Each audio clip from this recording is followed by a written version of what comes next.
So basically, my last video, I might as well have not made it. It's quite apparent that Carlton Communications, this mangled, bungled form of communicating, is going to persist. If anything, the way this goes, the structure, the relationships, the power, serves to sort of maintain and perpetuate itself. The shrinks, for example, and their allies, mindset and worldview, their ideas, sort of aligned with their paranoia at times, does serve to keep their ball rolling, and that's about that. The origins of this, the worldview of the cult, of the cult of the architects, their prestige, their background, their tone, their appearance, resonated with officials. For example, in psychiatry, prestige features in a big way. Now, and their ideas became common sense. Minds made up, as I've referred to. That's another way of saying all that stuff became common sense. Their ideology became the truth. And it's still something that powers that be struggle with at times. But anyway, certain things happened way back in '96, before things really kicked off. And that was that, for example, one of the architects said, "You're not my girlfriend." Well, I was tired. I was taciturn. I had my own shit going on. Other people do have shit and stuff going on in their own lives. But his girlfriend would soak all that towards herself. She was like a vortex for that sort of thing. But with the officials, she was economically independent, right? And that features big. That's another thing that features big with them, with that institution of psychiatry, for example. But she was, in the words of her own boyfriend, clingy, and relationally dependent.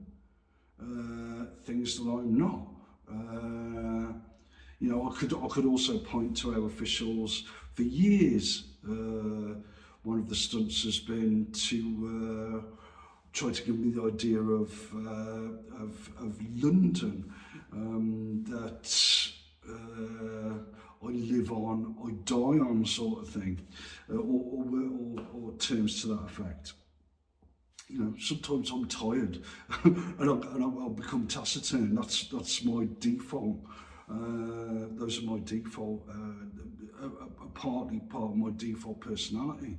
I do get like that at times, but it's the interpretation of those things that went way back. I mean, the phrase used by this guy, "You're not my girlfriend," would then 4 years later become the mantra of my GP at the time. That's how it became so ingrained in the institutions and organisations, which to this day you can now say that, to all intents and purposes, this is now a total institution. You look at how the cult of the architects co-opted the power and practices and structures of organisations, institutions like psychiatry, psychology, and so on and so forth. And now that the intervening 24, nearly 25 years has gone in a puff of smoke, notions that are good for propaganda and good for maintaining and perpetuating the total institutions, along with the cult's power and position,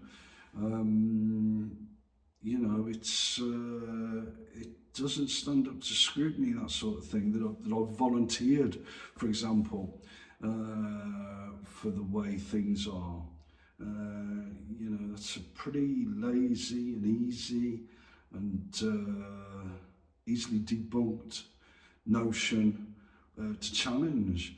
But because these people go around pontificating on TV and all the rest of it, no one's really there to challenge our ideas. Ideas that I see all over the place being suggested to me, let's put it that way. You know, there's no direct way to challenge them.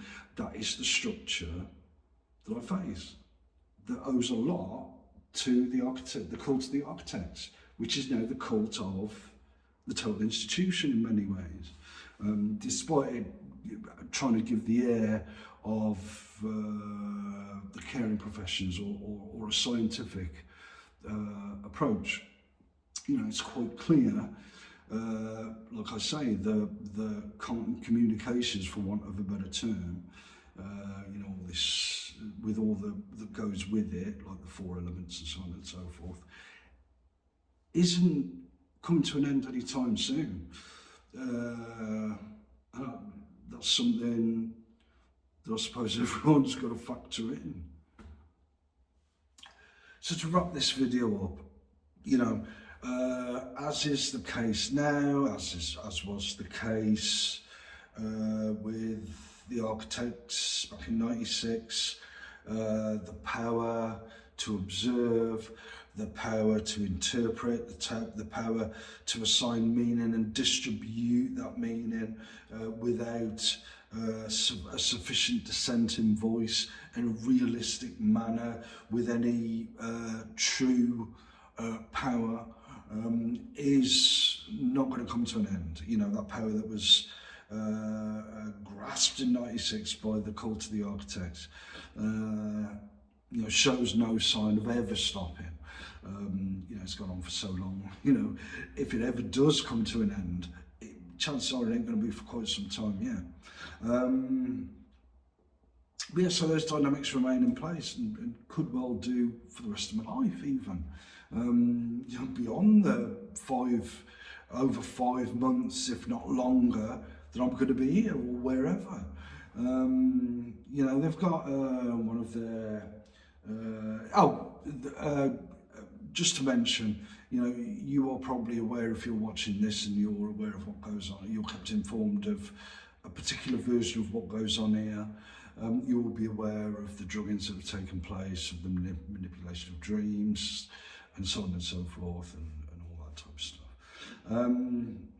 Yeah, but basically, the way relationships, the way the social environment works here, the interpersonal environment that works here, the power relations that work here, that sort of keep the people who are truly running this sort of at a distance, in ways that are, again, like the cult of the architects, is subject to a whole load of misinterpretation, distortion, and so on and so forth. You know, is it ever going to come to an end? Possibly not.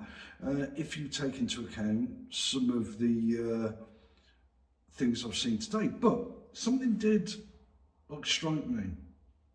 One of the artifacts that was put forward today, I just wanted to watch a video on YouTube.